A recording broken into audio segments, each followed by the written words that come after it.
একটি দোয়া যা দুনিয়া ও আখিরাত দুটোই বদলে দিতে পারে। সূরা আল বাকারা 201।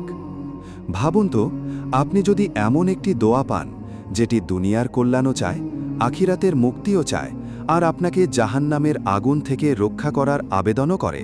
এই দোয়া কোরআনের, সংক্ষিপ্ত কিন্তু অর্থে অগাধ। একটি দোয়া যেখানে একজন মুমিন তার পুরো জীবন আল্লাহর হাতে তুলে দেয়। ربنا آتنا في الدنيا حسنة وفي الآخرة حسنة وقنا عذاب النار। হে আমাদের রব, দুনিয়াতে যা কল্যাণকর তা দিন, আখিরাতে যা কল্যাণকর তাও দিন, আর আমাদেরকে আগুনের আযাব থেকে রক্ষা করুন। দুনিয়ার হাসানা মানে শুধু সম্পদ নয়, ঈমানের শান্তি, হালাল রিজিক, পরিবারে বরকত আর আল্লাহর স্মরণে প্রশান্ত হৃদয়। আর আখিরাতের হাসানা, জান্নাতের এক ঝলক, আল্লাহর সন্তুষ্টি আর সেই দিন যেদিন মুখ উজ্জ্বল থাকবে। ওয়া কিনা আযাবান্নার, এই বাক্যটি মনে করিয়ে দেয় আমরা দুর্বল আর আল্লাহই একমাত্র রক্ষাকারী।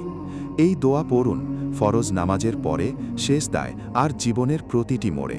হয়তো এই একটি দোয়াই আপনার নাজাতের কারণ হবে।